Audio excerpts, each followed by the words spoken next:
मैंने लिखा था, मैं लिखता था, मैं लिखने वाला था, मुझे लिखना पड़ा, मैंने लिख लिया था, मैंने लिखा तो था और मुझे लिखना था। अलग अलग सेंटेंसेस हैं, किस तरह से इंग्लिश में हम लोग इन्हें कंस्ट्रक्ट कर सकते हैं और कह सकते हैं, आज की हमारी वीडियो लेक्चर का ये टॉपिक है। यकीन कीजिए, अगर आप लोग ये जो बारीकियां हैं, ये जो डेलिकेसीज़ है इंग्लिश लैंग्वेज की, अगर इन्हें सीख लेते हैं तो बेहतरीन तरीके की इंग्लिश आप लोग बोल सकते हैं। और ये ऐसे सेंटेंसेस हैं जिन्हें हम डे टू डे लाइफ में हमेशा बोलते रहते हैं। लिखने की जगह आप कोई भी वर्ड ले सकते हैं और सब्जेक्ट जो है आई, इसकी जगह कोई भी सब्जेक्ट आप लोग रख सकते हैं।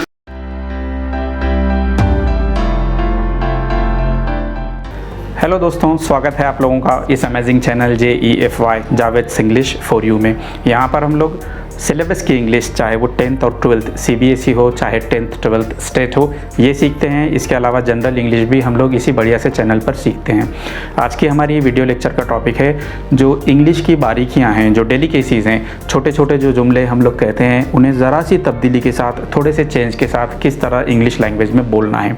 ओके, अगर आप लोग ये वीडियो लेक्चर को पसंद करते हैं तो प्लीज़ कम से कम 2 लोगों के साथ, 2 दोस्तों के साथ इस लेक्चर को शेयर कीजिए। कम ऑन, स्टार्ट करते हैं हम लोग हमारा आज का टॉपिक।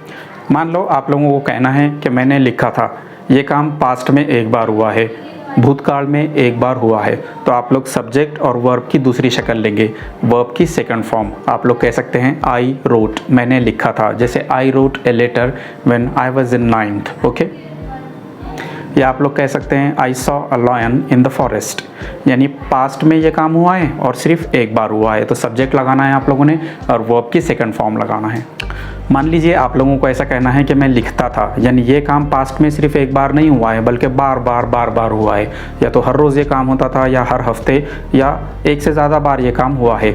मैं लिखता था यानी ये काम ऑफन आपने किया है। ओके, 2 तरीके हैं जिससे आप लोग ये कह सकते हैं। आप लोग WOULD वुड इसका यूज़ कर सकते हैं।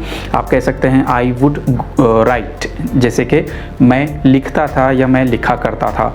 आई वुड गो, मैं जाता था या मैं जाया करता था। एक ही बात ध्यान देने जैसी है कि जब कभी भी आप लोग वुड लगाते हैं तो आप लोगों ने वर्ब की फर्स्ट फॉर्म लगाना है।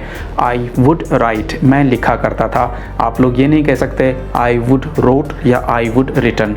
तो वुड के साथ वर्ब की फर्स्ट फॉर्म आएगी, आई वुड राइट, मैं लिखा करता था। दूसरा वाला जो तरीका है ये बताने के लिए कि पास्ट में आप कोई काम किया करते थे, वो है यूज्ड टू वाला। आप कह सकते हैं आई यूज्ड टू राइट, मैं लिखा करता था। ओके, या आई यूज्ड टू गो, मैं जाया करता था। यहाँ भी सेम फॉर्मूला है। जब भी आप यूज्ड टू लगाएंगे तो आप लोगों ने वर्ब की फर्स्ट फॉर्म लेना है, जैसे I used to go, I used to write, इस तरह से। जब आप लोगों को ये कहना हो कि आप पास्ट में कोई काम करने वाले थे, तब आप 2 तरीके से ये बात को कह सकते हैं। आप लोग कह सकते हैं अबाउट टू यूज़ करके। जैसे मैं लिखने ही वाला था तो आप कह सकते हैं I was about to write, यानी मैं लिखने ही वाला था। जनरली कब इस्तेमाल करते हैं हम लोग इस तरह का पैटर्न?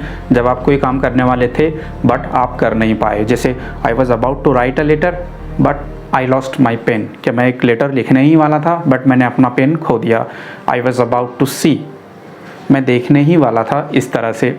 तो अबाउट टू यानी आप कोई काम करने ही वाले थे।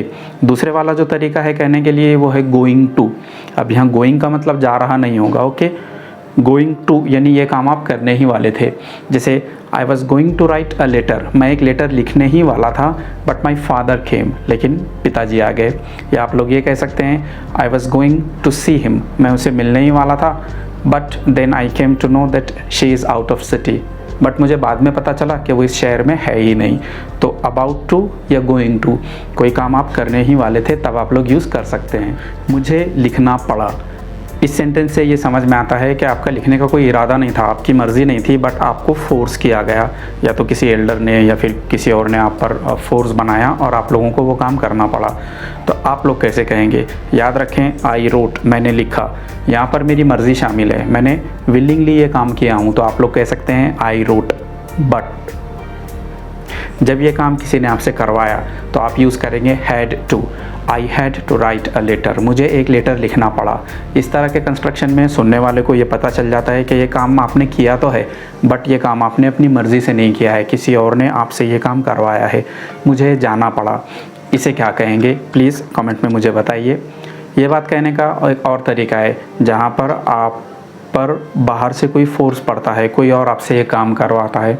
आप लोग कह सकते हैं I was made to write a letter, मुझे एक लेटर लिखना पड़ा, या किसी और ने फोर्स करके मुझसे ये लेटर लिखवाया।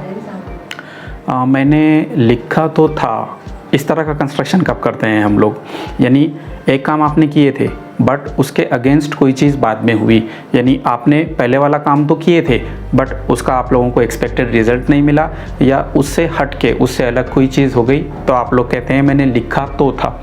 मैंने लिखा था ये काफ़ी अलग है, मैंने लिखा तो था इससे। एग्जाम्पल के ज़रिए मैं बताता हूँ आप लोगों को। आप लोग कह सकते हैं आई डिड राइट, मैंने लिखा तो था। डिड ये हेल्पिंग वर्ब आप जैसे ही बीच में लगाते हैं तो आपके सेंटेंस में ये आ जाता है, ठीक है। आई डिड राइट, मैंने लिखा तो था। Example, I did write the letter but never posted it, कि मैंने लेटर लिखा तो था बट उसे कभी पोस्ट नहीं किया। I did see you yesterday, मैंने कल आपको देखा तो था but you were with somebody else, but तुम किसी और के साथ थे इसलिए मैंने आवाज़ वगैरह नहीं दी। इस तरह से डिड ये हेल्पिंग वर्ब लगाने पर मतलब तो आएगा। अगर आप लोग प्रेजेंट की बात कर रहे हैं कि मैं पढ़ता तो हूँ बट मुझे याद नहीं रहता है, तो आप लोग कह सकते हैं आई टू स्टडी, ठीक है। थोड़ा सा आपका टोन भी वैसे ही होगा, आई टू स्टडी, मैं पढ़ता तो हूँ यार बट आई फॉरगेट इट, लेकिन मुझे याद नहीं रह पाता है, ओके। मैंने लिख लिया था, ये कंस्ट्रक्शन कब करते हैं आप लोग कि ये काम हो गया था बट इसके बाद में एक और काम हुआ है, ठीक है। आप लोग हैड के बाद वर्ब की थर्ड फॉर्म लगाते हैं, जैसे कि I had written the letter, मैं लेटर लिख चुका था, मैंने लेटर लिख लिया था, लेकिन इसके बाद में एक और काम हुआ है, ठीक है। तो लिया था या दिया था, ये वाला जो पैटर्न है, इसके लिए आप लोग हैड के साथ वर्ब की तीसरी शक्ल लगाते हैं, थर्ड फॉर्म लगाते हैं। जैसे I had written the letter, मैंने लेटर लिख लिया था बट देन लॉस्ट इट, लेकिन बाद में उसे गंवा दिया या वो मुझसे खो गया। आई हैड सीन यू, मैं तुम्हें देख चुका था but I didn't recognise you, लेकिन मैंने तुम्हें पहचाना नहीं। इस तरह से, यानी कोई काम कर लिया था और उसके बाद एक और चीज़ कहीं तो हुई है। मुझे लेटर लिखना था, कोई काम आपको पास्ट में करना था, आपने किए नहीं वो बट आपको करना था, तो आप कह सकते हैं हैड टू, ओके। क्या फार्मूला यूज़ कर सकते हैं आप लोग, हैड टू। जैसे I had to write a letter, मुझे एक लेटर लिखना था। I had to see him, मुझे उसे देखना था।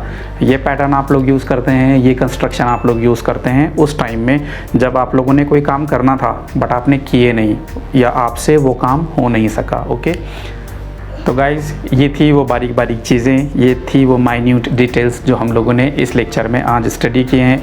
अलग अलग पैटर्न के सेंटेंसेस आप लोग किस तरह से कह सकते हैं। लेक्चर अगर आप लोगों को पसंद आया हो तो प्लीज़ शेयर इट।